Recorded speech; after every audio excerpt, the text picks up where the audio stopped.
내일부터 이스라엘은 지도에서 사라질 겁니다. 70년 혈맹 미국의 입에서 나온 사형 선고였습니다. GPS를 끊겠다, 금융을 막겠다, 미군을 철수하겠다. 사방이 불바다인데 동맹이라던 나라는 칼을 들이밀었습니다. 그런데 이스라엘 차관이 미국 전화를 끊고 전 세계가 경악할 선택을 합니다. 급히 연결한 전화번호, 국번은 대한민국 서울이었습니다. 수화기 너머에서 들려온 한마디. 눈 깜빡할 사이면 됩니다. 이 짧은 대답이 중동의 역사를 뒤집었습니다. 미국도 막지 못한 한국의 비밀 병기, 지금 바로 공개합니다. 제 이름은 아리벤 즈비입니다.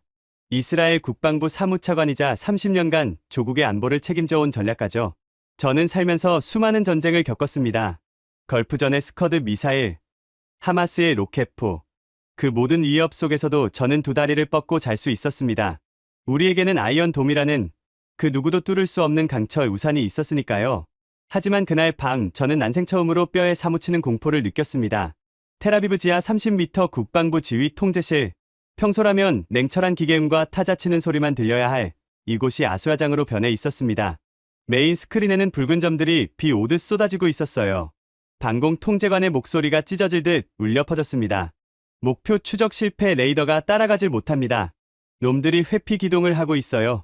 속도가 마하 10을 넘었습니다. 이건 기존 로켓이 아닙니다. 저는 멍하니 화면을 바라봤습니다. 붉은 점 하나가 텔아비브 상공에서 궤도를 꺾더니 아이언돔의 요격 미사일을 비웃듯 따돌리고 시내 한복판에 꽂혔습니다. 쿵 하는 굉음과 함께 벙커 전체가 지진이 난 것처럼 흔들렸습니다. 천장에서 먼지가 쏟아져 내렸고 조명이 미친 듯이 깜빡거렸어요. 스크린 한 구석에 띄워진 요격 성공률 그래프가 곤두박질 치고 있었습니다. 90%, 50%, 그리고 20%. 전설이 무너지는 데는 10분도 걸리지 않았습니다. 저건 단순한 미사일이 아니었습니다. 극초음속 활강체. 대기권 상층부에서 물수제비 뜨듯 튕기며 나라와 레이더망을 무력화시키는 악마의 무기였죠. 적대 세력이 어디서 저런 기술을 얻었는지 생각할 겨를조차 없었습니다. 당장 막지 못하면 오늘 밤 이스라엘은 불바다가 될 테니까요. 저는 떨리는 손으로 위성 전화기를 집어 들었습니다. 수화기 너머로 들려오는 신호음이 영겁의 시간처럼 느껴졌습니다. 상대는 리처드 콜, 미국 백악관 국가안보 부보좌관이었습니다. 그는 저와 10년을 알고 지낸 친구이자 워싱턴 내에서 가장 강력한 영향력을 가진 인물이었죠. 리처드 접니다. 상황이 심각합니다. 아이언돔이 뚫렸어요. 지금 당장 패트리어트, 최신형과 사드 배치가 필요합니다. 미 육함대의 지원 사격도 요청합니다. 제발 서둘러주세요. 제 목소리는 비굴할 정도로 떨리고 있었습니다. 자존심 따위는 개나 줘버린 지 오래였어요. 지금 밖에서는 내 가족, 내 이웃들이 죽어가고 있었으니까요.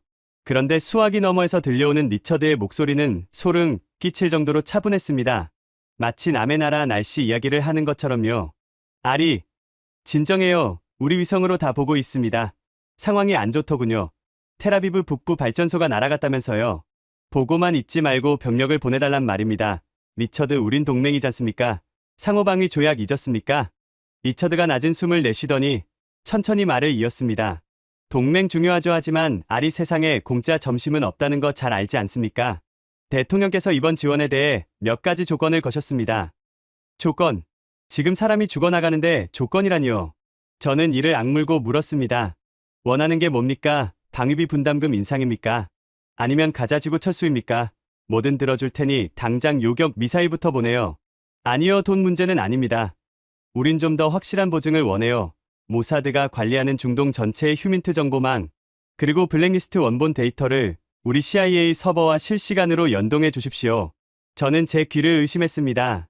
휴민트 정보망은 이스라엘의 생명줄이나 다름없었습니다. 적진 깊숙이 심어놓은 스파이들의 명단과 그들이 보내오는 1급 기밀들을 미국의 통째로 넘기라는 건 국가의 눈을 뽑아 바치라는 소리나 마찬가지였으니까요. 게다가 블랙리스트 원본이라니요. 그건 이스라엘의 가장 어두운 치부이자 마지막 보루였습니다. 리처드, 지금 제정신입니까? 그건 주권 침해입니다. 나라, 문을 활짝 열어주라는 소리잖아요. 리처드의 목소리가 차가워졌습니다. 특유의 오만함이 묻어나는 어조였죠.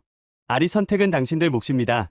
그 데이터가 없으면 의회 승인을 받아내기 힘들어요. 알다시피 지금 우리 여론도 좋지 않거든요. 자존심을 지키다가 잿더미가 되든가 아니면 정보를 공유하고 살아남든가 결정해서 다시 전화해요. 30분 들이죠. 뚜뚜뚜. 전화가 끊겼습니다. 저는 망연자실한 채 수화기를 들고 서 있었습니다. 배신감에 치가 떨렸습니다. 70년 혈맹, 자유의 수호자, 중동의 유일한 파트너. 그 모든 수식어는 위기 앞에서 휴지 조각에 불과했습니다. 미국에게 이스라엘은 동맹이 아니었습니다. 그저 필요할 때 빼먹을 수 있는 정보 자판기이자 중동 전략의 장기말일 뿐이었던 겁니다. 그때였습니다. 북한이 사색이 되어 달려왔습니다. 차관님 2차 공격 징후가 포착되었습니다. 이번엔 규모가 더 큽니다. 미사일 수백 발이 동시에 발사 준비 중이라고 합니다. 이대로면 텔아비브는 지도에서 사라집니다. 눈앞이 캄캄했습니다. 미국의 요구를 들어주면 우리는 나라의 영혼을 파는 꼴이 되고 거절하면 육신이 불타 없어질 판이었습니다. 독 안에 든 쥐, 아니 벼랑 끝에 몰린 짐승이 된 기분이었습니다. 저는 책상 위에 놓인 낡은 위스키 잔을 집어던졌습니다. 와장창, 유리가 산산조각 나며 파편이 튀었습니다. 파편 조각에 비친 제 얼굴은 패배자의 모습 그 자체였습니다. 아무도 우리를 도와주지 않는다. 우리는 철저히 혼자다. 절망이 목구멍까지 차오르던 그때 책상 구석에 놓인 낡은 가죽 다이어리 하나가 눈에 들어왔습니다. 아버지의 유품이었습니다. 1973년 욤키푸르 전쟁 당시 전차 부대장이었던 아버지가 평생을 끼고 사셨던 그 다이어리.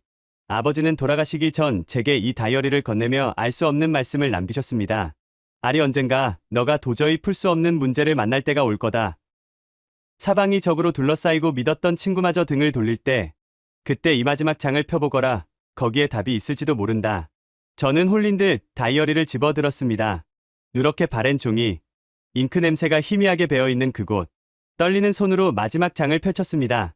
거기에는 꼬부랑 글씨의 히브리어로 짤막한 메모가 적혀 있었습니다. 그리고 그 메모 아래에는 빛바랜 흑백 사진 한 장이 붙어 있었죠. 사진 속 배경은 1970년대의 열사 중동 사막 건설 현장이었습니다. 그런데 사진 속 인물들은 유대인이 아니었습니다. 까맣게 그을린 얼굴, 깡마른 체구지만 눈빛만은 형형하게 빛나던 동양인 기술자들. 그들은 물 한 방울 나지 않는 사막 한가운데서 거대한 파이프라인을 연결하고 있었습니다. 메모의 내용은 이랬습니다. 이들은 귀신이다. 불가능을 모르는 사람들이다. 미국이 1년 걸린다는 공사를 3달 만에 끝냈다. 그들은 돈을 위해 일하지 않았다. 자존심을 위해 목숨을 걸었다. 아리, 만약 세상 모든 기술이 너를 배신하거든 동쪽 끝에 있는 이 작은 거인들을 찾아가라. 저는 사진 뒷면을 확인했습니다. 거기에는 굵은 펜으로 딱 5글자가 적혀 있었습니다. 코리아. 심장이 미친 듯이 뛰기 시작했습니다. 미국이 포기한 전장. 모두가 불가능하다고 했던 기적. 아버지가 목격했던 그 동쪽의 거인들. 혹시 그들이라면 이 절망적인 상황을 뒤집을 수 있지 않을까? 저는 당장 비서실장을 호출했습니다.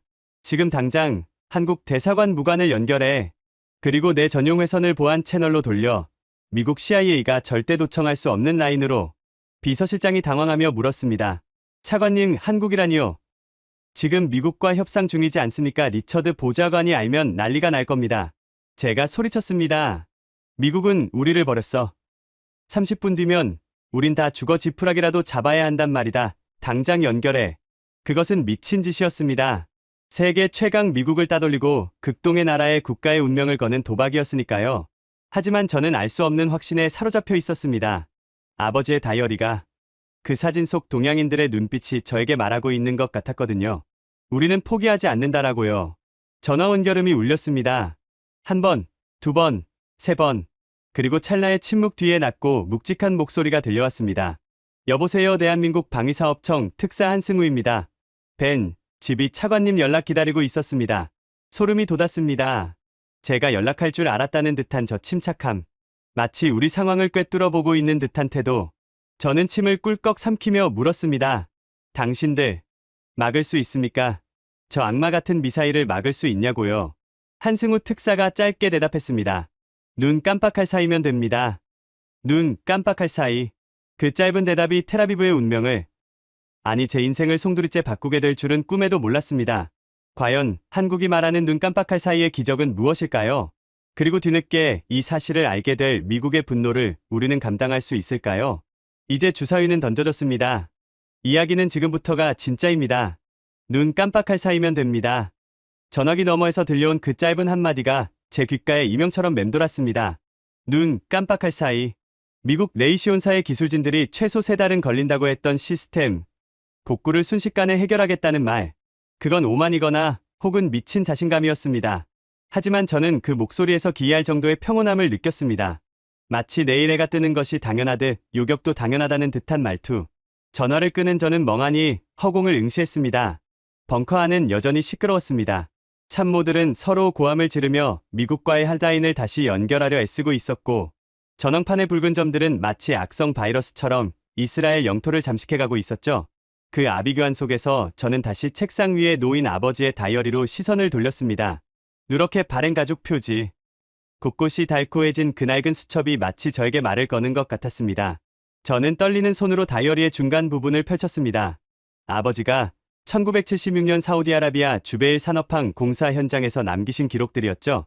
당시 아버지는 이스라엘 정보부 소속으로 신분을 위장한 채 중동건설 붐의 현장을 감시하고 계셨습니다. 1976년 8월 12일 섭씨 50도. 오늘도 미국 기술자 2명이 열사병으로 실려나갔다. 유럽 친구들은 이 더위엔 장비가 녹는다며 작업을 거부하고 철수했다. 현장은 조용하다 못해 죽음의 기운마저 감돈다. 모두가 실패라고 말했다. 이 사막에 거대한 항구를 짓는 건 신에 대한 도전이라고 했다. 하지만 저 동쪽에서 온 작은 체구의 사내들만은 달랐다. 그들은 짐을 싸는 대신 횃불을 들었다. 낮이 너무 뜨거워 일할 수 없다면 밤에 일하겠다며 수천 개의 횃불을 켜고 콘크리트를 들이부었다. 어둠 속에서 일렁이는 그 붉은 불빛들을 보며 나는 전율했다. 그들은 인간이 아니다. 사막의 유령이다. 저는 마른 침을 삼켰습니다. 사막의 유령. 아버지의 필체는 뒤로 갈수록 더욱 격정적으로 변해 있었습니다. 1976년 10월 폭풍우가 몰아치던 밤. 바다를 메우던 방파제가 무너질 위기였다. 미국 감독관들은 전원 대피 명령을 내리고 도망쳤다. 그런데 한국인들은 달랐다. 그들은 도망치는 대신 서로의 팔을 엮었다. 거친 파도가 들이치는데 인간띠를 만들어 바다로 뛰어들었다. 살려달라고 비는 게 아니라 죽더라도 이 둑은 지키겠다는 눈빛이었다. 그날 밤 나는 보았다.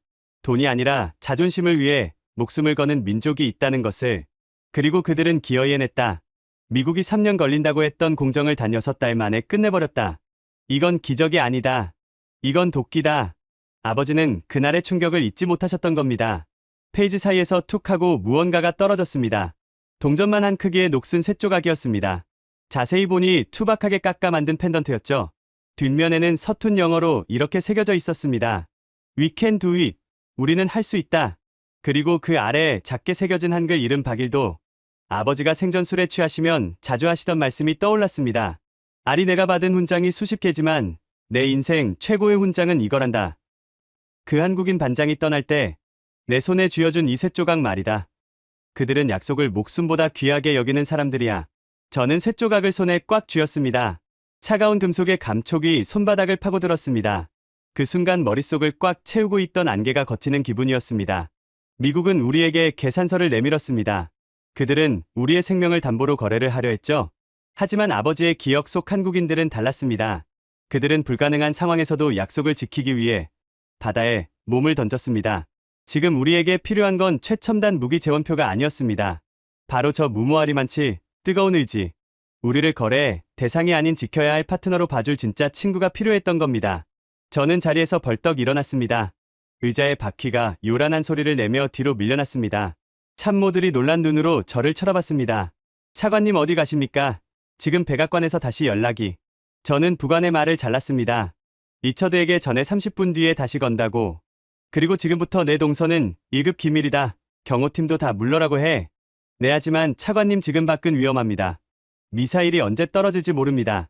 상관없어. 더 위험한 건 우리가 저 거만한 양키들의 노예가 되는 거야. 저는 벙커를 빠져나와 지하 주차장으로 향했습니다.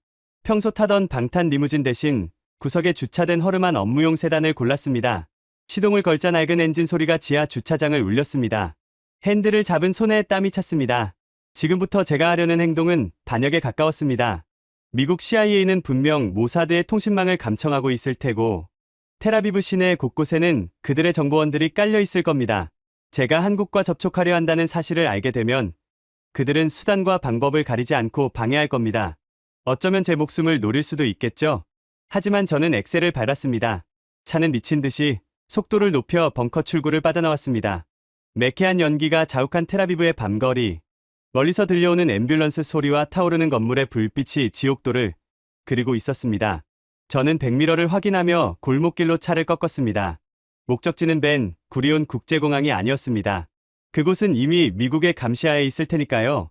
제가 향한 곳은 텔아비브 외곽에 폐쇄된 구 활주로였습니다. 과거 농약 살포용 경비행기들이나 쓰던 버려진 곳이었죠. 한승우 특사는 그곳을 접선 장소로 지정했습니다. 어떻게 한국이 이스라엘의 폐쇄된 활주로 정보를 알고 있는지조차 미스터리였습니다. 도착한 활주로에는 칠흑 같은 어둠만이 깔려 있었습니다. 가로등 하나 켜져 있지 않은 황량한 벌판. 저는 전조등을 끄고 숨을 죽였습니다. 함정일까?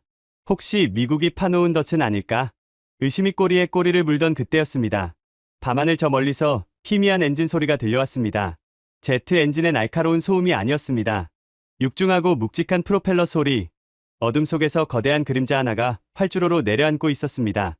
라이트 하나 켜지 않은 채 야간 투시 장비에만 의존해 착륙하는 고난도 비행.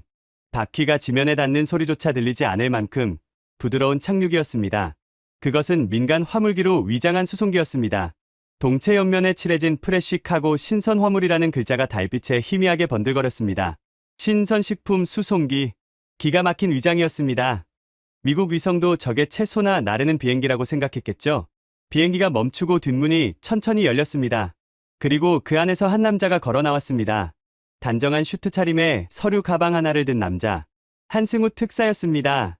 그는 먼지를 일으키며 다가오는 제 차를 향해 가볍게 손을 흔들었습니다. 마치 친구를 마중 나온 사람처럼 여유로운 모습이었죠. 저는 차에서 내려 그에게 다가갔습니다. 심장이 터질 듯이 뛰었습니다. 그의 뒤로 램프가 열린 화물칸 내부가 살짝 보였습니다. 그 안에는 채소 상자 대신 검은색 방수포로 덮인 거대한 물체들이 실려 있었습니다. 그것들이 뿜어내는 서늘한 금속의 기운이 50m 밖에서도 느껴질 정도였죠. 한승우 특사가 제 앞에 멈춰섰습니다. 그는 악수를 청하는 대신 제 손에 쥐어진 낡은 쇳조각을 바라보며 미소 지었습니다. 박일도 명장님이 만드신 거군요. 아버님께 드린 선물이 아직 여기 있었네요. 저는 숨이 턱 막혔습니다. 당신, 그걸 어떻게? 그분이 지금 제 뒤에 타고 계시거든요.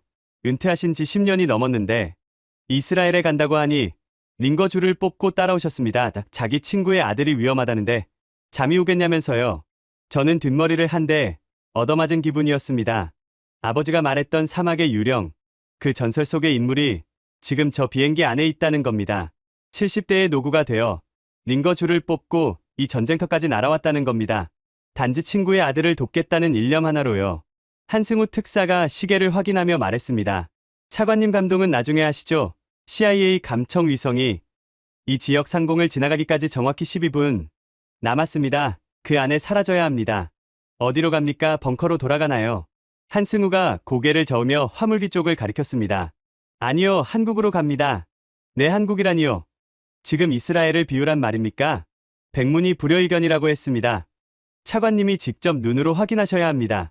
우리가 준비한 게 고철 덩어리인지 아니면 신의 회초리인지. 그는 제 눈을 똑바로 바라보며 덧붙였습니다. 그리고 결정적으로 리처드 보좌관이 알면 기절초풍할 물건이 하나 더 있습니다. 그건 여기서 보여드릴 수가 없거든요. 타시죠. 시간이 없습니다. 저 멀리서 사이렌 소리가 들려오기 시작했습니다. 아마도 제 이탈을 눈치챈 정보기관의 추격조일 겁니다. 저는 뒤를 돌아보지 않았습니다. 아버지의 낡은 다이어리를 품에 안고 유령들이 기다리는 비행기로 발걸음을 옮겼습니다. 이 비행기가 이륙하는 순간 저는 루비콘 강을 건너는 겁니다. 다시는 돌아올 수 없는 강을요. 과연 한국이 준비한 신의 회초리는 무엇일까요? 그리고 리처드가 알면 기절초풍할 물건의 정체는 대체 무엇일까요? 비행기의 램프가 닫히고 어둠 속으로 거대한 기체가 날아올랐습니다. 이제 목적지는 대한민국 서울입니다. 탑승 완료. 램프 올립니다. 꽉 잡으세요. 한승우 특사의 말이 끝나기가 무섭게 육중한 화물기가 굉음을 내며 활주로를 박차고 올랐습니다. 등이 시트에 파묻히는 강력한 중력 가속도, 창밖을 내다볼 틈도 없이 기체는 수직에 가깝게 솟구쳤습니다. 일반적인 여객기의 이륙과는 차원이 달랐습니다. 이건 마치 미사일 위에 올라탄 기분이었죠. 전술 이륙입니다. 지대공 미사일 사거리를 최단 시간 내에 벗어나기 위한 기동이죠. 놀라셨습니까? 맞은편 좌석에 앉은 한승우가 태연하게 물었습니다. 그는 흔들리는 기체 안에서도 노트북을 펴고 무언가를 빠르게 타이핑하고 있었죠. 저는 롤러코스터를 탄 사람처럼 손잡이를 꽉 쥔 채 고개만 끄덕였습니다. 미국 감시망은 괜찮은 겁니까? 지금쯤 리처드 보좌관 책상 위에는 이스라엘 차관이 탄 차가 텔아비브 외곽에서 폭발했다는 가짜 보고서가 올라가 있을 겁니다. 우리 정보팀이 심어놓은 연막작전이죠. 당분간 차관님은 행방불명 상태입니다. 저는 입을 다물지 못했습니다. 이스라엘의 모사드조차 혀를 내두를 만한 치밀함이었습니다. 단 10분 만에 한 나라의 국방 차관을 감쪽같이 증발시키다니요. 기체가 안전궤도에 진입하자 비로소 숨통이 트였습니다. 저는 안전벨트를 풀고 기내를 둘러봤습니다. 창문 하나 없는 삭막한 화물칸. 그곳엔 정체를 알 수 없는 거대한 컨테이너들이 빼곡히 들어차 있었습니다. 그리고 구석진 자리에 낡은 점퍼를 입은 노인 한 분이 앉아 계셨습니다. 백발이 성성한 머리, 깊게 패인 주름, 그리고 유독 눈에 띄는 투박하고 거친 손. 바로 아버지의 다이어리에 적혀있던 그 이름 박이도 명장이었습니다. 저는 떨리는 마음으로 그에게 다가갔습니다. 그는 눈을 감고 묵주 같은 것을 돌리고 계셨습니다.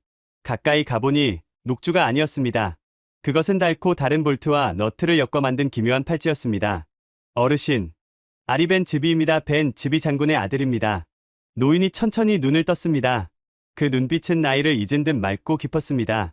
그는 저를 한참이나 바라보더니 주름진 얼굴에 옅은 미소를 지으셨습니다. 눈매가 자네 아버지를 쏙 빼닮았구먼. 고집스러운 턱선까지 말이야. 그의 목소리는 갈라져 있었지만 따뜻했습니다. 어르신 몸도 편치 않으시다 들었습니다. 왜 이런 위험한 길을. 박명장이 손에 쥐고 있던 볼트 팔찌를 만지작거렸습니다. 자네 아버지는 50년 전 내 목숨을 2번이나 구해줬어. 한 번은 공사장에서 떨어진 철근을 몸으로 막아줬고 또 한 번은 말라리아에 걸린 나를 업고 사막을 30km나 뛰었지. 그런 친구의 아들이 죽게 생겼는데 내가 병원 침대에 누워있으면 그게 사람인가 짐승이지. 가슴 한 구석이 묵직해졌습니다. 가슴 한 구석이 묵직해졌습니다.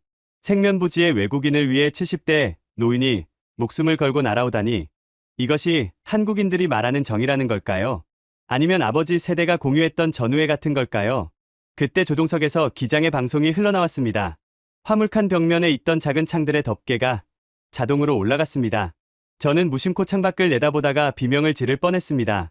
칠흑 같은 밤하늘, 우리 비행기 양옆으로 시퍼런 불꽃을 뿜어내는 전투기들이 따라붙어 있었습니다.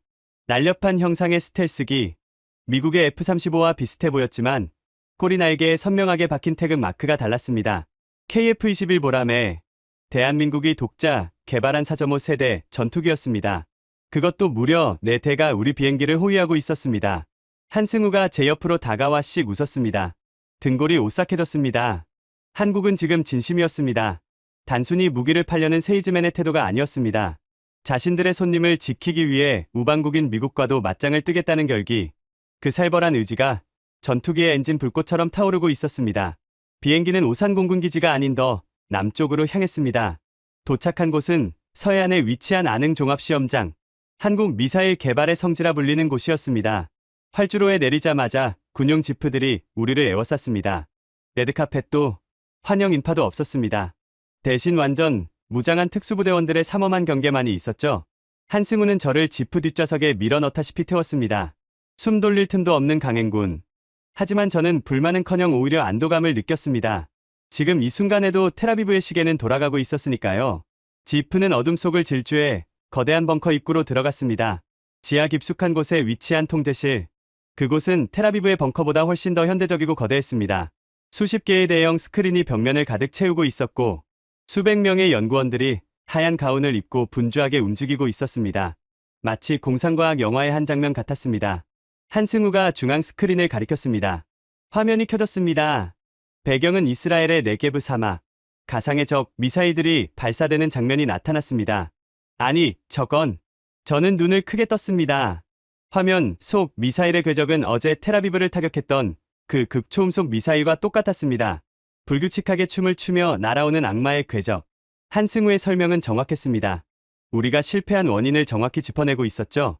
한승우가 말없이 고개를 끄덕이며 옆에 있던 연구원에게 신호를 보냈습니다. 연구원의 복창과 함께 화면 한 구석에서 푸른색 빔이 솟아올랐습니다. 그것은 미사일이 아니었습니다. 레이더 빔이었습니다. 그런데 그 움직임이 기이했습니다. 마치 살아있는 생물처럼 적 미사일의 예상 경로를 미리 읽고 지나가는 것이었습니다. 예지력. 그 단어밖에는 설명할 길이 없었습니다. 적 미사일이 왼쪽으로 꺾으려는 찰나 레이더는 이미 왼쪽을 비추고 있었고 급강하를 시도하자마자 요격 미사일이 길목을 차단했습니다. 쾅쾅쾅. 화면 속에서 적 미사일 10발이 공중에서 산산조각 났습니다. 소요 시간 단 15초. 요격률 100%. 저는 입을 다물지 못했습니다. 제 질문에 답한 건 한승우가 아니었습니다. 뒤따라 들어온 박이도 명장이었습니다. 그는 주머니에서 꼬깃꼬깃한 종이 한 장을 꺼내 저에게 내밀었습니다. 거기에는 복잡한 수학 공식과 함께 손으로 그린 회로도가 빼곡히 그려져 있었습니다. 박 명장이 굵은 손가락으로 회로도의 한 부분을 짚었습니다. 그는 제 눈을 바라보며 덧붙였습니다. 생존 본능을 알고리즘으로 만들었다. 머리를 한 대 얻어맞은 것 같았습니다. 미국은 첨단 기술을 자랑했지만 한국은 그 기술의 절박함이라는 영혼을 불어넣은 겁니다. 죽지 않기 위해 연구하고 또 연구했던 세월의 무게가 저 시스템 안에 고스란히 담겨 있었던 거죠. 그때 한승우 특사가 심각한 표정으로 다가왔습니다. 손에 든 태블릿을 저에게 보여주었죠. 화면에는 위성 사진 한 장이 떠 있었습니다. 이스라엘 인근 해상에 떠 있는 미 항공모함 조지 워싱턴호의 모습이었습니다. 그런데 갑판 위에 전투기들이 출격 대기 상태가 아닌 무장을 해제하고 경납고로 들어가고 있었습니다. 제 목소리가 떨렸습니다. 한승우가 고개를 저었습니다. 그는 잠시 뜸을 들이더니 충격적인 말을 뱉었습니다. 눈앞이 캄캄해졌습니다. GPS 차단. 그것은 현대전에서 눈을 뽑고 귀를 자르는 것과 다름없었습니다. 모든 미사일, 전투기, 드론이 무용지물이 되는 사형 선고나 마찬가지였죠. 미국은 지금 이스라엘의 목을 조르고 있는 겁니다. 단지 자신들의 말을 듣지 않는다는 이유로. 박이도 명장이 혀를 찼습니다. 저는 절망적인 표정으로 한승우를 쳐다봤습니다. 아무리 뛰어난 요격 미사일이라도 위치 정보가 없으면 눈먼 장님일 뿐입니다. 미국이 GPS를 끄면 엘셈이든 천궁이든 다 고철이 되는 거죠. 그런데 한승우의 표정은 묘하게 차분했습니다. 그는 마치 이 상황을 기다렸다는 듯 옅은 미소를 지었습니다. 한승우가 벽면의 스크린을 다른 채널로 돌렸습니다. 화면에는 우주 공간을 유영하는 낯선 위성 하나의 모습이 나타났습니다. 그는 저에게 한 발짝 다가와 단호하게 말했습니다. 전유리 등줄기를 타고 흘렀습니다. 독자 위성 항법 시스템. 세계에서 미국, 러시아, 중국, 유럽연합만 가진 그 신의 권능을 한국이 독자적으로 구축했다니요. 그리고 그것을 지금 우리에게 공유하겠다는 겁니다. 이것은 단순한 무기 거래가 아니었습니다. 미국의 패권에 정면으로 도전하는 일종의 독립 선언이었습니다. 한승우가 출구 쪽을 가리켰습니다. 저는 주먹을 꽉 쥐었습니다. 두려움은 사라지고 가슴속에서 뜨거운 무언가가 솟구쳐 올랐습니다. 미국은 우리를 버렸지만 한국은 우리에게 새로운 눈을 뜨게 해주었습니다. 과연 아능 시험장의 눈보라 속에서 한국의 미사일은 어떤 기적을 보여줄까요? 그리고 이 모든 사실을 알게 될 리처드의 표정은 얼마나 일그러질까요? 우리는 다시 지프에 올랐습니다. 이제 진짜 증명의 시간입니다. 지프가 멈춰선 곳은 아능 시험장의 탁 트인 해안가였습니다. 2월의 서해 바다는 잔인할 정도로 추웠습니다. 차 문을 열자마자 칼날 같은 바닷바람이 뺨을 후려쳤습니다. 영하 15도, 체감 온도는 영하 30도에 육박하는 혹한이었습니다. 저는 저도 모르게 옷깃을 여미며 몸을 떨었습니다. 중동의 사막에서 온 저에게 이 추위는 또 다른 공포였으니까요. 하지만 제 눈앞에 펼쳐진 광경은 추위조차 잊게 만들었습니다. 칠흑 같은 어둠 속 눈보라가 휘몰아치는 해안 절벽 위에 거대한 발사대, 차량들이 도열해 있었습니다. 마치 먹이를 노리는 맹수들처럼 포신을 하늘로 치켜 세운 채 침묵하고 있는 강철의 거인들. 천궁2 개량형과 한국 형사들아 불리는 엘셈 포대였습니다. 한승우 특사가 제 옆으로 다가와 입을 열었습니다. 입김이 하얗게 피어올랐습니다. 그는 눈보라 치는 하늘을 올려다보며 말을 이었습니다. 그의 말에서 강한 자신감이 묻어났습니다. 박이도 명장이 두꺼운 패딩 점퍼 주머니에 손을 찔러 넣은 채 투박하게 한마디 거들었습니다. 그때 통제실에서 무전이 들려왔습니다. 한승우가 저에게 망원경을 건네주었습니다. 마하 8. 그 속도라면 여기서 눈 한 번 깜빡하면 머리 위에 떨어지는 속도였습니다. 무전과 동시에 수평선 너머에서 섬광이 번쩍였습니다. 소리보다 빛이 먼저였습니다. 붉은 화염이 밤하늘을 가르며 솟구쳐 오르더니 믿을 수 없는 속도로 우리 쪽을 향해 쇄도해 왔습니다. 그것은 단순한 비행체가 아니었습니다. 죽음 그 자체였습니다. 제가 텔아비브 벙커 스크린에서 봤던 그 공포스러운 움직임. 지그대그로 춤을 추며 다가오는 미사일을 보니 숨이 턱 막혔습니다. 제 외침이 바람 소리에 묻혔습니다. 그 순간이었습니다. 짧은 명령과 함께 제 눈앞에 있던 발사대에서 굉음이 터졌습니다. 쿡하캉. 그런데 발사 방식이 특이했습니다. 화염을 내뿜으며 날아가는 게 아니라 미사일이 압축 공기의 힘으로 툭 튀어오르더니 공중에서 자세를 잡고 점화되었습니다. 콜드 런칭, 냉 발사. 러시아 기술을 독자적으로 개량한 한국만의 발사 방식이었습니다. 점화된 미사일은 마치 살아있는 생명체처럼 순식간에 가속했습니다. 그리고 제 눈을 의심케 하는 장면이 펼쳐졌습니다. 눈보라 속으로 사라진 요격 미사일이 갑자기 90도로 꺾이며 급상승한 것입니다. 물리 법칙을 무시한 듯한 기동이었습니다. 미국의 패트리어트는 절대 흉내낼 수 없는 움직임이었죠. 박명장의 낮은 중얼거림과 동시에 밤하늘 한복판에서 거대한 폭발이 일어났습니다. 쾅! 검은 밤하늘에 태양이 뜬 것처럼 환한 빛이 터져 나왔습니다. 눈보라가 폭발의 충격파에 밀려 동그랗게 구멍이 뚫렸습니다. 정확한 명중, 직격이었습니다. 파편 하나 남기지 않고 적 미사일을 가루로 만들어버린 겁니다. 저는 망원경을 내리고 멍하니 하늘을 올려다봤습니다. 입이 다물어지지 않았습니다. 한승우가 담담하게 설명했습니다. 그의 목소리에 비장함이 서렸습니다.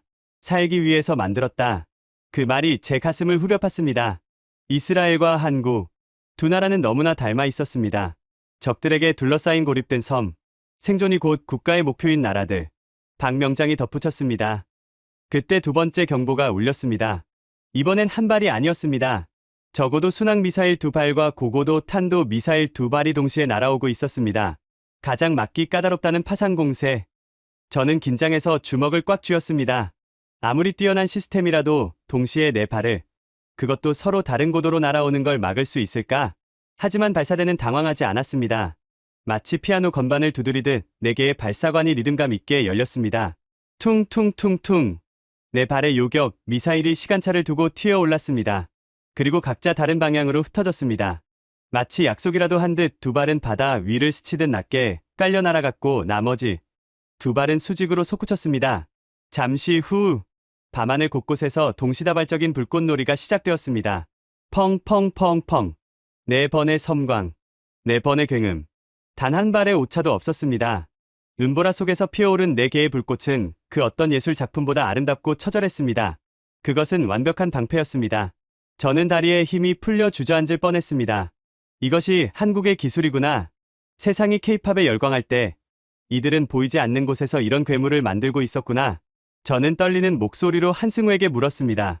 한승우가 저를 부축하며 말했습니다. 눈시울이 뜨거워졌습니다.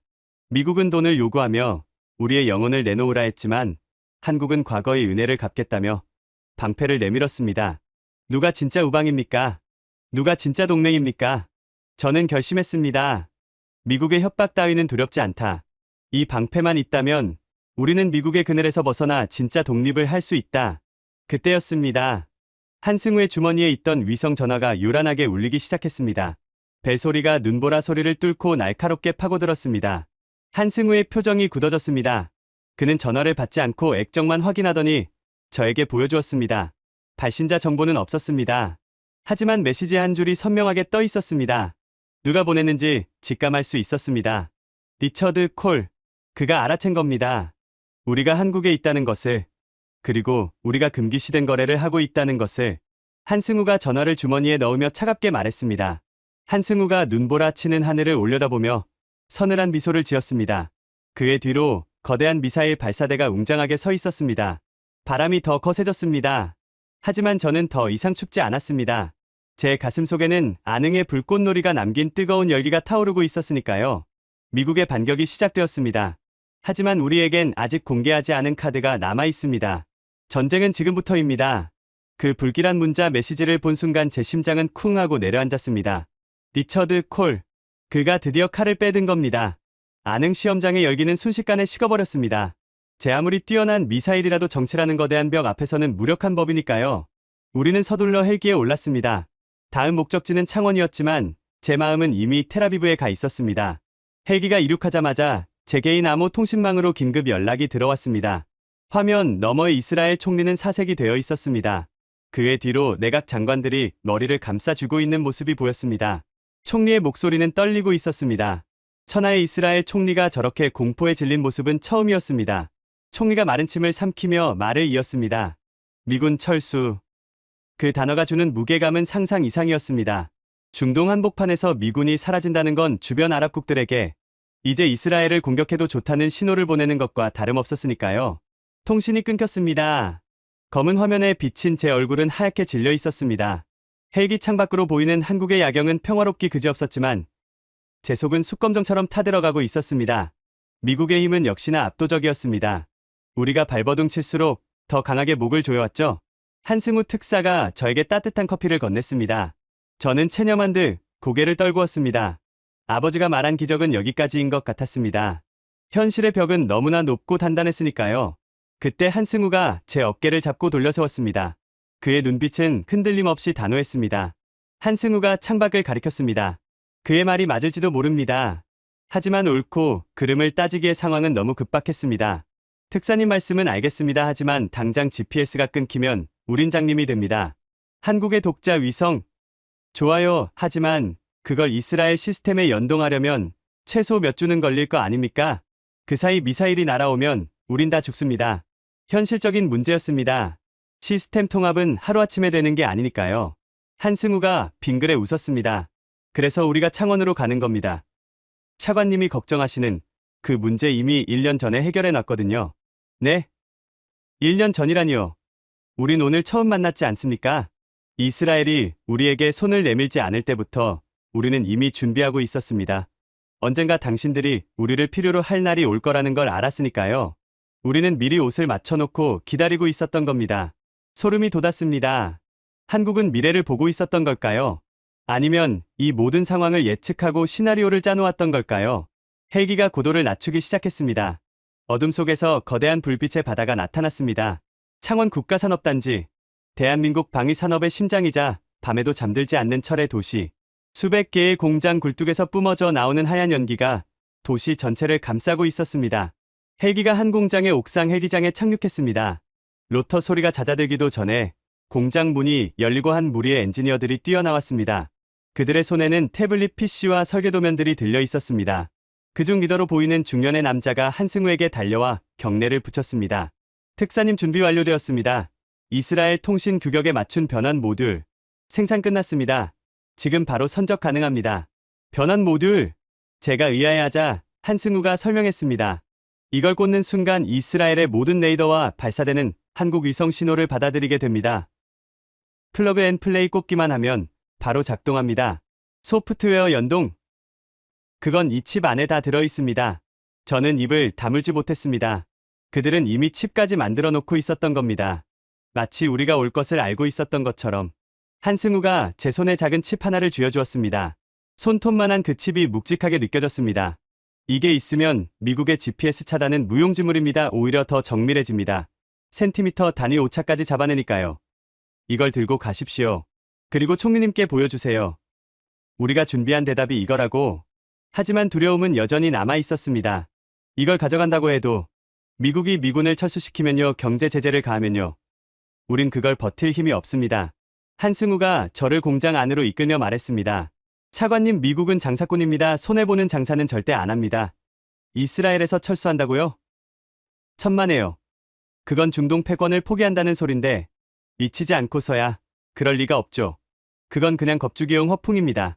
그는 확신에 차 있었습니다. 마치 미국의 속마음을 훤히 들여다보고 있는 것처럼. 중요한 건 차관님의 의지입니다. 쫄지 마십시오. 당신들이 강하게 나가면 미국은 오히려 한 발 물러설 겁니다. 그들은 약자에겐 강하지만 강자에겐 약하거든요. 우리는 공장 내부로 들어섰습니다. 그곳에서 저는 또 한 번의 충격을 받았습니다. 새벽 3시가 넘은 시간. 하지만 공장 안은 대낮처럼 환했고 수천 명의 노동자들이 개미떼처럼 움직이고 있었습니다. 용접 불꽃이 여기저기서 튀었고 거대한 크레인들이 쉴 새 없이 자재를 나르고 있었습니다. 단순히 기계를 만드는 공장이 아니었습니다. 그곳은 마치 거대한 생명체처럼 꿈틀대고 있었습니다. 이 사람들은 잠도 안 잡니까? 제 물음에 한승우 대신 박일도 명장이 대답했습니다. 그는 흐뭇한 표정으로 현장을 내려다보고 있었습니다. 참, 잘 시간이 어딨나. 우리 물건 기다리는 사람들이 전방에 깔려 있는데 내 자식 같은 군인들이 내 물건만 믿고 밤새 보초 서고 있는데 내가 어떻게 다리 뻗고 자나. 그의 말에서 묵직한 울림이 전해졌습니다. 우린 앞길 어긴 적 한 번도 없어. 그건 약속이 아니라 내 자존심이거든. 미국 놈들은 주말이라고 쉬고 휴가라고 쉬지만 우리는 전쟁 끝나기 전까진 휴가 없어. 그게 한국 방산이야. 저는 그들의 눈빛을 봤습니다. 피로에 절어 충혈된 눈. 하지만 그 눈동자 깊은 곳에서 타오르는 뜨거운 불꽃. 돈을 벌기 위해 일하는 사람들의 눈빛이 아니었습니다. 사명감.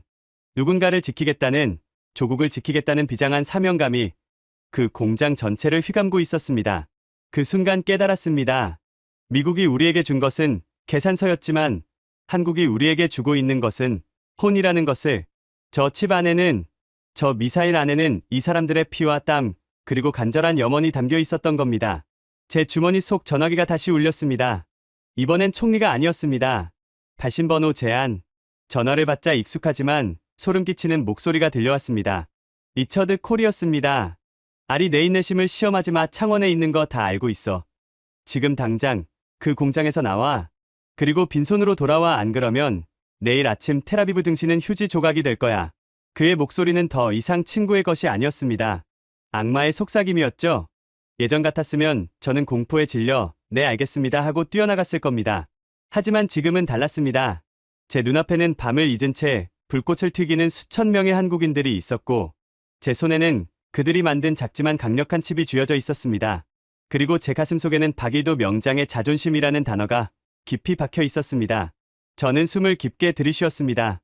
그리고 난생 처음으로 리처드에게, 아니 거대한 제국 미국에게 반기를 들었습니다. 리처드 잘 들어. 나는 빈손으로 가지 않을 거야. 내 손에는 당신들이 절대 줄 수 없는 것이 들려 있거든. 뭐? 지금 제정신이야? 후회할 텐데. 후회는 당신들이 하게 될 거야. 우리를 버린 걸, 동맹을 협박한 걸 땅을 치며 후회하게 만들어주지. 저는 전화를 끊어버렸습니다. 손이 부들부들 떨렸지만 기분만은 날아갈 듯 상쾌했습니다. 이제 진짜 전쟁입니다. 총리실로 돌아가 이 칩을 꽂는 순간 우리는 미국의 노예에서 해방되는 겁니다. 하지만 과연 겁먹은 총리와 내각을 설득할 수 있을까요? 그리고 정말 한승우의 말대로 미국은 허풍을 떨고 있는 걸까요?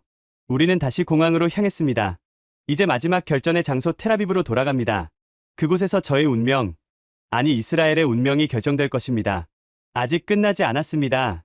진짜 기적은 이제부터 시작이니까요. 전화를 끊고 난 뒤에도 제 심장은 터질 듯이 뛰고 있었습니다. 거대 제국, 미국에게 정면으로 반기를 든 순간 두려움보다는 이상한 쾌감이 전신을 휘감았습니다. 하지만 현실은 여전히 냉혹했습니다. 리처드의 협박은 단순한 엄포가 아닐 수도 있었습니다. 당장 내일 아침 텔아비브 증시가 폭락하고 환율이 요동친다면 국민들은 공포에 질려 정부를 원망할 테니까요. 창원 공장을 나서는 제 발걸음이 무거워지려는 찰나 한승우 특사가 저를 공장 한 구석으로 이끌었습니다. 그곳은 거대한 소음과 열기가 가득한 조립 라인과는 사뭇 다른 분위기였습니다. 오래된 컨테이너 박스를 개조해 만든 낡은 휴게실.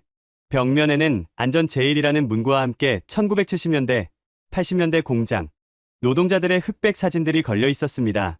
그리고 그 중앙에 작은 재단이 하나 놓여 있었습니다. 향 냄새가 은은하게 퍼져나오는 그곳에는 앳된 청년의 영정 사진이 놓여 있었죠. 누구입니까? 제 물음에 박일도 명장이 쓴웃음을 지으며 대답했습니다. 그는 영정 사진 앞에 향로의 향을 하나 더 꽂았습니다. 내 큰아들이야. 20년 전에 갔어. 군대에서 훈련받다가 포탄이 터져서 가슴이 철렁했습니다. 자식을 잃은 아버지. 그것도 자신이 평생을 바쳐 만든 무기를 다루는 군대에서 아들을 잃다니요. 내가 만든 포는 아니었어. 수입산 낡은 박격포였지. 불량품이었어. 뇌관이 삭아서 터져버린 거야. 그때 내가 뼈저리게 깨달았지. 남의 나라 무기는 우리 자식들을 지켜주지 않는구나. 박명장의 눈가가 붉어졌습니다. 그날부터 나는 미친놈처럼 일했어. 밥 먹는 시간도 아까워서 물에 밥 말아 마시고 화장실 갈 시간도 아까워서 요강을 갖다 놓고 일했어. 다시는 내 아들 같은 놈들이 엉터리 무기 때문에 죽게 만들지 않겠다고 맹세했거든. 그는 투박한 손으로 영정 사진을 쓰다듬었습니다. 손가락 마디마디가 휘고 굳은 살이 박인 그 손. 그것은 단순한 노동의 흔적이 아니었습니다. 자식을 잃은 아버지의 한이자 다시는 같은 비극을 반복하지 않겠다는 처절한 기도였습니다. 차관 양반, 이 공장이 왜 24시간 돌아가는 줄 아나? 돈 벌려고? 아니야. 여기 있는 기술자들 절반은 나처럼 사연이 있는 사람들이야. 동생을 잃고 친구를 잃고 전우를 잃은 사람들. 그들은 알고 있는 거야. 우리가 나사 하나 대충 조이면 전방에 있는 누군가의 아들이 죽는다는 걸. 저는 공장 밖을 내다봤습니다. 새벽 4시. 여전히 불꽃을 튀기며 일하는 사람들. 그들의 뒷모습이 다르게 보였습니다. 그들은 단순히 월급을 받기 위해 일하는 노동자가 아니었습니다. 그들은 전사였습니다. 보이지 않는 곳에서 쇠를 깎고 다듬으며 나라를 지키는 또 다른 군인들이었던 겁니다. 한승우 특사가 제 옆으로 다가와 조용히 말했습니다. 이게 한국 방산의 본질입니다. 차관님, 미국 로키드 마틴이나 보잉의 엔지니어들은 퇴근 시간이 되면 장갑을 벗습니다. 그들에게 무기 개발은 비즈니스이자 커리어니까요. 하지만 우리에게는 생존이자 속죄입니다. 속죄. 그 단어가 주는 울림이 컸습니다. 6.25 전쟁 때 우리는 소총 한 자루 못 만들어서 남의 나라 무기를 빌려 싸웠습니다. 무기가 없어서 수많은 젊은이가 맨몸으로 적의 탱크에 뛰어들었죠. 그 한이 우리의 DNA에 새겨져 있습니다. 그래서 우리는 멈출 수가 없는 겁니다. 저는 주머니 속의 칩을 다시 꽉 쥐었습니다. 이 작은 칩 안에 담긴 무게가 느껴졌습니다.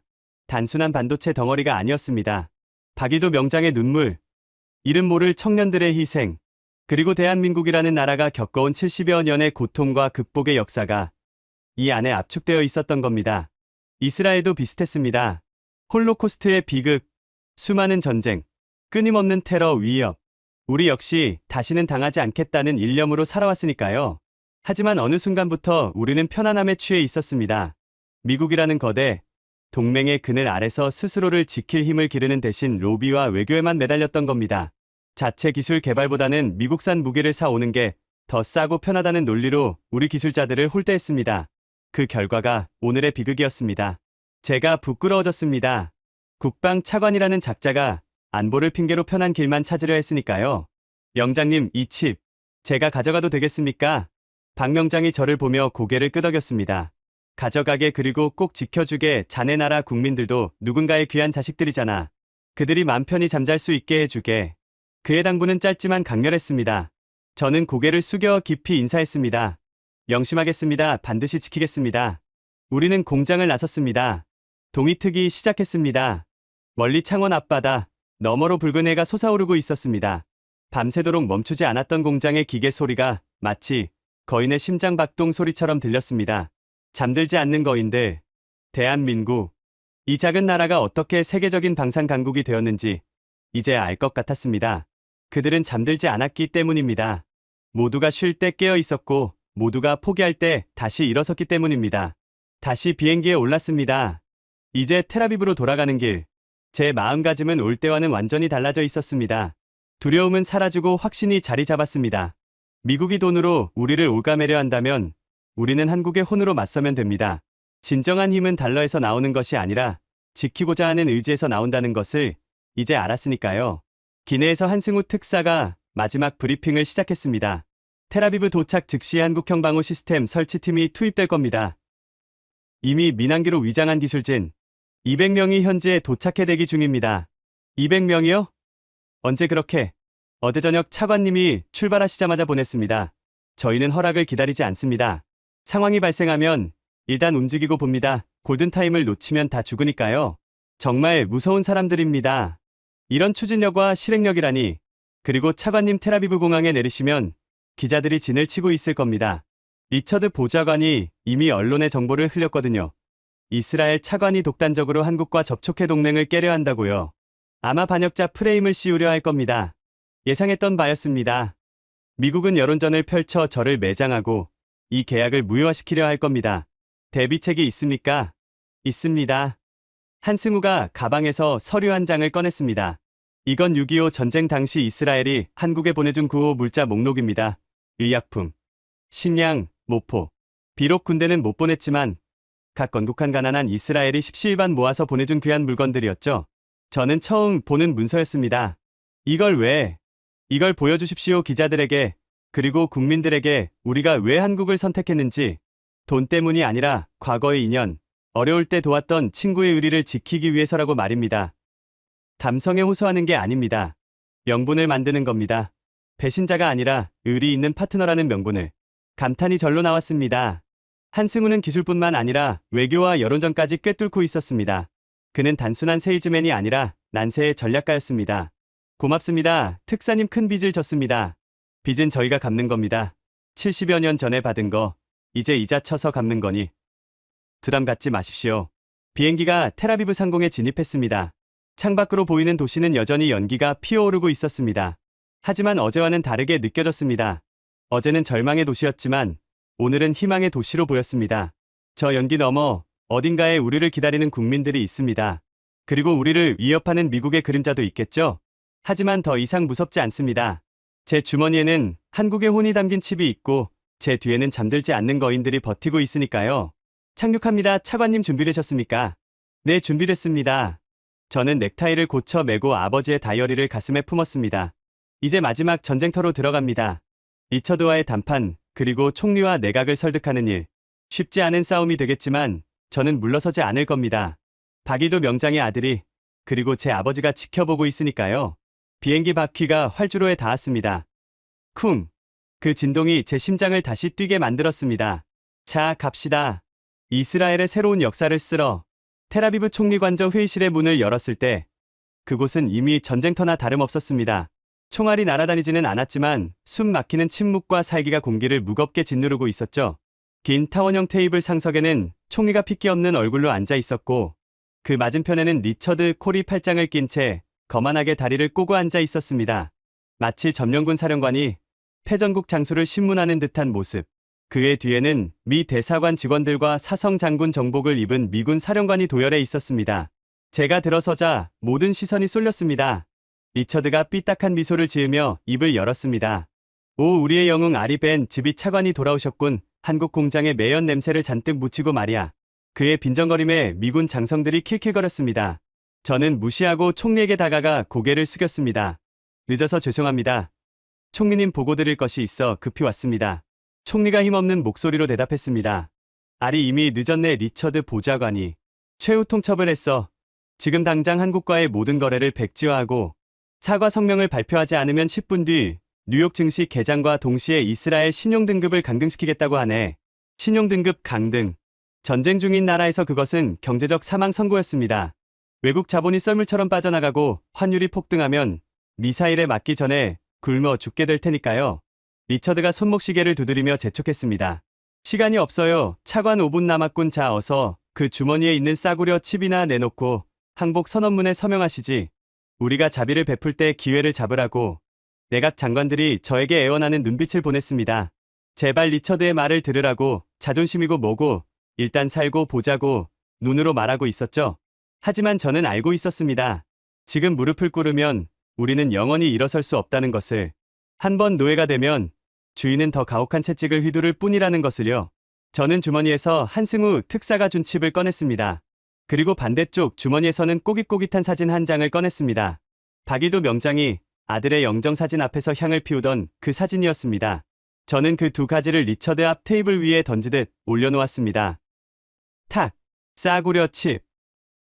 그래, 당신들 눈에는 이게 고작 몇 달러짜리 실리콘 덩어리로 보이겠지. 제가 리처드를 똑바로 노려보며 말했습니다. 하지만 이 안에는 당신들이 절대 가질 수 없는 게 들어있어. 리처드가 코웃음을 쳤습니다. 그게 뭔데? 김치 냄새라도 배어있나? 아니, 생존 본능이다. 저는 박 명장의 사진을 가리켰습니다. 이 사람은 20년 전 당신네 나라가 판불량 박격포 때문에 아들을 잃었어. 그날 이후로 그는 밥 먹는 시간도 아까워하며 20년을 하루같이 무기를 깎았다. 왜인지 아나. 다시는 내 새끼 같은 군인들이 죽지 않게 하려고. 회의실이 조용해졌습니다. 미국에게 무기 판매는 비즈니스야. 주가 올리고 로비 자금 챙기는 수단이지. 하지만 한국에게 이건 생존이야. 그들은 자신들의 아들과 딸을 지키기 위해 이 칩을 만들었어. 자, 이제 묻겠다. 비즈니스를 위해 만든 방패와 살기 위해 만든 방패 중 어느 쪽이 더 단단하겠나? 리처드의 표정이 일그러졌습니다. 그는 벌떡 일어나 테이블을 내리쳤습니다. 이봐, 아리, 여기는 신파극 찍는 촬영장이 아니야. 현실을 직시해. 당장 내일 미군이 철수하면 너희는 누구한테 울면서 매달릴 거지? 하마스? 헤즈볼라? 걔들이 너희를 씹어 먹으러 올 때 한국이 와서 싸워줄 것 같아? 걔들은 그냥 장사꾼이야. 그때였습니다. 회의실 문이 다시 열리고 한 남자가 걸어 들어왔습니다. 한승우 특사였습니다. 그의 뒤에는 이스라엘 군복을 입은 기술자들과 한국인 엔지니어들이 섞여 있었습니다. 한승우가 차분하지만 힘 있는 목소리로 말했습니다. 장사꾼이라뇨? 보좌관님 말씀이 지나치군요. 저희는 이미 약속을 지키러 왔습니다. 그가 총리에게 태블릿 PC를 내밀었습니다. 총리님, 방금 전 안흥 시험장에서 전송된 데이터입니다. 그리고 현재 텔아비브 인근의 한국형 방어 시스템 설치가 80% 완료되었습니다. 저희 기술진 200명이 지난 12시간 동안 잠 한숨 안 자고 설치했습니다. 12시간 만에 80%. 리처드의 눈이 휘둥그레졌습니다. 거짓말. 그게 어떻게 가능해? 물리적으로 불가능한 시간이야. 미국 기준으로는 불가능하겠죠? 주 52시간 지키고. 커피 브레이크 가지면 한 달은 걸릴 테니까요. 하지만 저희는 한국인입니다. 필요하다면 시간을 접어서라도 해냅니다. 한승우의 당당한 태도에 리처드는 말문이 막혔습니다. 한승우는 다시 총리를 바라보며 결정적인 한마디를 던졌습니다. 총리님, 저희는 이스라엘의 주권을 존중합니다. 블랙리스트, 정보망? 그런 거 필요 없습니다. 저희가 원하는 건 딱 하나입니다. 친구로서의 신뢰입니다. 저희 시스템을 쓰십시오. 그리고 증명하십시오. 누가 진짜 친구인지.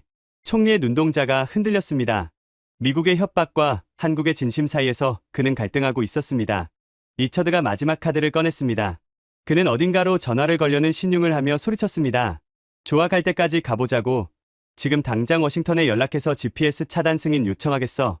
30초 뒤면 너희 미사일들은 다 고철이 될 거야. 협박의 수위가 선을 넘었습니다. 그 순간 총리가 자리에서 일어났습니다. 그의 얼굴에서 핏기가 사라지고 대신 붉은 분노가 차올랐습니다. 그만! 총리의 고함 소리가 회의실을 쩌렁쩌렁 울렸습니다. 그는 리처드를 향해 손가락질하며 떨리는 목소리로 말했습니다. 리처드, 자네는 지금 선을 넘었어. 감히 주권 국가의 총리 앞에서 협박을 해? 여기가 어디라고 생각하나? 여긴 이스라엘이야. 2000년 동안 나라 없이 떠돌면서도 굴복하지 않았던 민족의 땅이라고. 총리는 저를 바라보았습니다. 그의 눈빛이 달라져 있었습니다. 아리, 자네 말이 맞았어. 우리가 너무 비겁했네. 미국의 바짓가랑이를 잡고 구걸하는 동안 우리는 자존심을 잃어버렸어. 노예로 사느니 서서 죽는 게 낫지. 총리는 한승우 특사에게 다가가 손을 내밀었습니다. 특사님, 한국의 제안을 받아들이겠습니다. 지금 이 순간부터 이스라엘의 영공방어는 대한민국 시스템으로 대체합니다.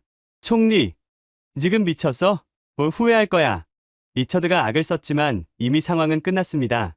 총리는 경호원들에게 눈짓을 했습니다. 미국 대표단을 정중히 모셔라. 회의는 끝났다. 리처드는 씩씩거리며 쫓겨나듯 회의실을 나갔습니다. 나가면서 그가 남긴 마지막 말은 저주에 가까웠습니다. 두고 봐, 내일 아침 해가 뜨기 전에 텔아비브는 불바다가 될 거야. GPS 없이 너희가 얼마나 버티는지 구경해주지. 문이 닫히고 회의실에 정적이 흘렀습니다. 우리는 해냈습니다. 하지만 기뻐할 틈이 없었습니다. 리처드의 말대로 진짜 위기는 이제부터였으니까요. 미국은 정말로 GPS를 끊을 것이고 적들은 그 틈을 타 총공세를 펼칠 겁니다. 한승우 특사가 시계를 보며 말했습니다. 시간이 없습니다. 적들의 공격 징후가 포착됐습니다. 2시간 후면 놈들이 들이닥칠 겁니다. 벙커로 이동하시죠. 우리는 지체 없이 국방부 지하 벙커로 이동했습니다. 이제 말로 하는 싸움은 끝났습니다. 진짜 미사일이 날아다니는 실전만이 남았습니다. 저는 주머니 속의 칩을 만지작거렸습니다. 이 작은 칩이, 한국인의 혼이 담긴 이 물건이 과연 미국의 빈자리를 채울 수 있을까요? 2월 초순 새벽 2시, 텔아비브 지하 벙커의 공기는 차갑게 얼어붙어 있었습니다. 어제보다 더 많은 인원이 모여 있었지만 숨소리조차 들리지 않았습니다. 중앙 스크린에는 이스라엘 전역의 레이더망 현황이 표시되어 있었습니다. 아직은 평온해 보이는 초록색 점들. 하지만 우리는 알고 있었습니다. 저 국경 너머에서 수백 발의 악마들이 발사 카운트다운을 하고 있다는 것을요. 적 미사일 발사 감지.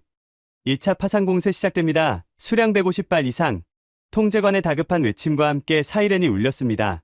스크린의 초록색 점들이 순식간에 붉은색으로 바뀌며 텔아비브를 향해 쇄도하기 시작했습니다. 어제보다 2배, 아니 3배는 많은 물량이었습니다. 놈들은 우리가 방어 체계를 교체하는 혼란기를 노린 겁니다.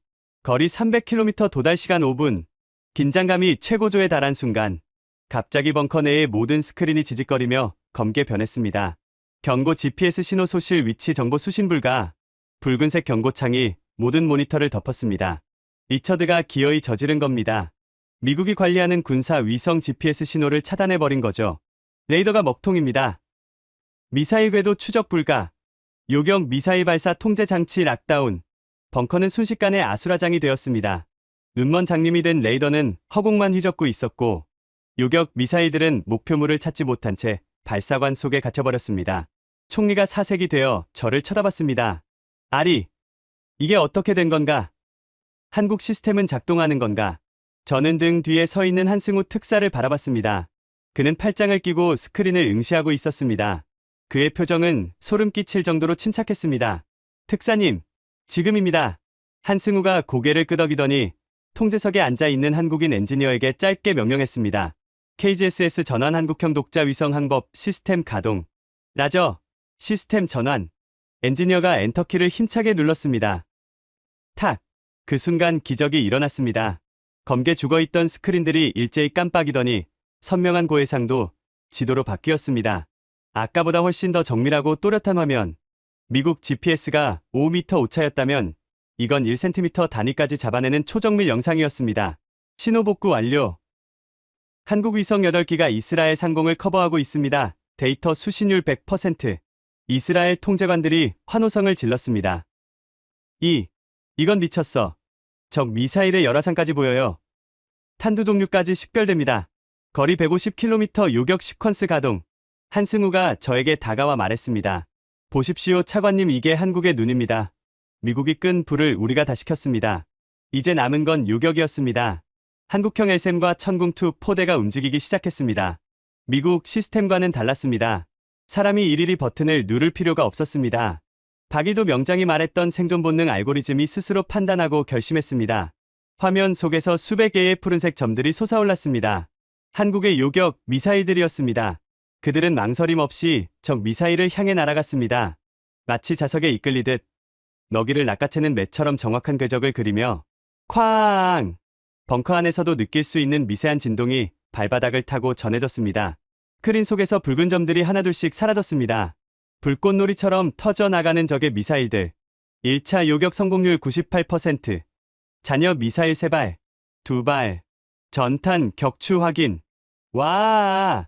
벙커 안의 모든 사람들이 자리를 박차고 일어나 서로를 끌어안았습니다. 총리는 눈물을 흘리며 저를 꽉 안았습니다. 살았어. 우리가 살았어. 아리 자네가 해냈어. 하지만 저는 알고 있었습니다. 이건 제가 한 게 아닙니다. 저 구석에서 묵묵히 모니터를 체크하고 있는 한국 엔지니어들, 그리고 창원의 공장에서 밤을 새워 이 칩을 만든 박일도 명장과 수많은 기술자들, 그들의 피와 땀이 우리를 살린 겁니다. 저는 한승우 특사에게 다가갔습니다. 그는 여전히 냉철한 표정으로 자녀 데이터를 확인하고 있었습니다. 고맙습니다. 정말 고맙습니다. 이 은혜를 어떻게 갚아야 할지. 한승우가 처음으로 환하게 웃었습니다. 은혜라니요, 친구끼리 당연한 거 아닙니까? 오늘 밤 텔아비브 시민들은 두 다리 뻗고 잘 수 있겠군요. 그거면 됐습니다. 그때 벙커 구석에 설치된 CNN 뉴스 화면이 눈에 들어왔습니다. 속보가 뜨고 있었습니다. 이스라엘, 미국의 도움 없이 독자 방어 성공. 중동의 하늘을 지배한 한국산 무기. 화면에는 리처드 코리 백악관 앞에서 기자들의 질문 공세에 시달리며 당황하는 모습이 비치고 있었습니다. 그의 일그러진 표정이 모든 것을 말해주고 있었죠. 미국의 패권이 무너지고 새로운 질서가 탄생한 순간이었습니다. 다음 날 아침, 저는 총리관저 테라스에 서서 텔아비브 시내를 내려다봤습니다. 언제 전쟁이 있었냐는 듯 도시는 평화로웠습니다. 아이들은 학교에 가고 상인들은 가게 문을 열고 있었습니다. 저 평범한 일상을 지키기 위해 얼마나 많은 사람의 노력이 있었는지 그들은 모를 겁니다. 하지만 저는 기억할 겁니다. 사막의 모래바람 속에서도 횃불을 들고 일했던 사람들, 자식을 잃은 슬픔을 승화시켜 완벽한 무기를 만든 명장, 그리고 위기에 처한 친구를 위해 기꺼이 자신의 눈을 빌려준 나라, 대한민국. 저는 주머니에서 아버지가 남긴 낡은 다이어리를 꺼냈습니다. 그리고 마지막 장에 한 줄을 덧붙여 적었습니다. 아버지가 옳았습니다. 동쪽의 거인은 실제했습니다. 그리고 그들은 우리에게 기적을 선물했습니다. 이제 이스라엘은 더 이상 미국의 눈치를 보는 약소국이 아닙니다. 우리에게는 진짜 형제가 생겼으니까요. 피보다 진한 의리로 맺어진 형제 말입니다. 지금까지 이스라엘을 지키는 대한민국 방산의 사연 어떠셨나요?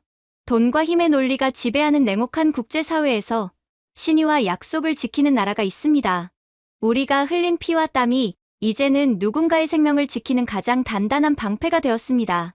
오늘 밤 텔아비브의 평화로운 하늘 아래 우리 기술자들의 노고가 빛나고 있습니다. 대한민국 방산에 응원을 보내고 싶다면 댓글로 대한민국 파이팅 6글자만 남겨주세요. 밤낮 없이 일하는 방산 역군들에게 전해드리겠습니다. 가슴이 뜨거워지셨다면 구독과 좋아요 부탁드립니다. 그리고 이 영상을 공유해주세요. 대한민국의 기술이 세계 평화를 지키고 있다는 사실, 아직 모르는 사람이 너무 많습니다. 여러분의 공유 하나가 대한민국의 진짜 위상을 세계에 알리는 힘이 됩니다.